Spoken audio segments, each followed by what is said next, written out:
دوای ئەوەی کۆبنەوە پێنج قۆڵیەکان لە نێوان هەر پێنج لایەنە سیاسیەکەی هەرێمی کوردستان هەڵپەسێدرا، دوای بە دوای ئەوە چەندین ڕووداوی نەخوازراو لە هەرێم ڕوویدا،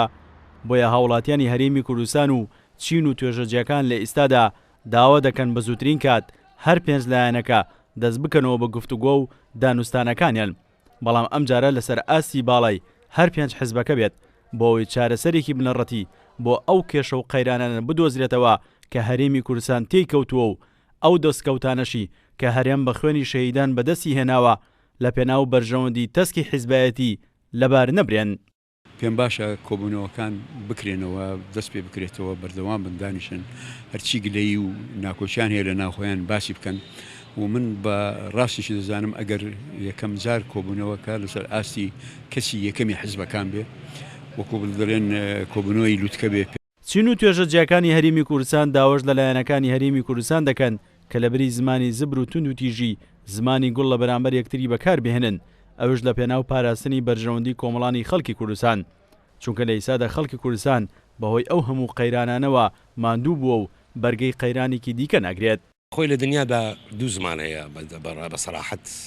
لە دنیای تازە، زمانێک ناوی گوڵە، زمانێکی ناوی گولەیە،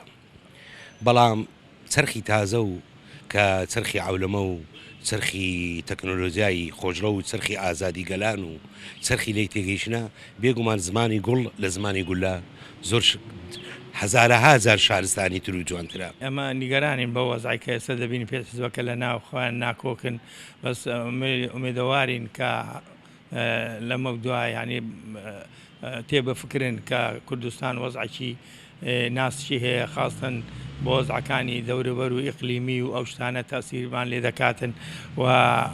ئومێدەوارم کە پێک بێن و دابنشنەوە دووبارە. لە ماوەی ڕابردوودا پێنج پارتەکەی هەرێمی کوردستان بۆ چارەسەرکردنی قەیرانی سەرۆکایەتی هەرێمی کوردستان نۆ کۆبنەوەیان ئەنجامدا، بەڵام نایانتوانی چارەسەری ئەو قەیرانە بکەن، بۆیە چەندین قەیرانی تری بەدۆی خۆی دەهێنا و تا ئێستاش ئەو قەیرانانە بەردەوامە. لە ئێستادا هاوکێشەکان لە هەرێمی کوردستان بە تەواوی پێچەوانە بووتەوە. لە ماوەی ڕابردوودا هاوڵاتیان داوایان لە هەر پێنج لایەنەکەی هەرێمی کوردستان دەکرد کە کۆتایی بە کۆبنەوەکانیان بهێن و بگەم بن بەست، بەڵام لە ئێستادا بە پێچەوانەوە داوا لە لایەنەکان دەکەن کە گفتوگۆکانیان دەست پێ بکەنەوە. ئەمەش ڕوون نییە ئاخۆ سیاسەتی پارتێکی دیاریکراوە لە هەرێمی کوردستاندا یاخۆت واقعێکی تاڵە سەپێنراوە بەسەر هەرێمی کوردستاندا. سیروان حوسێن، کورسان نیوز، هەولێر.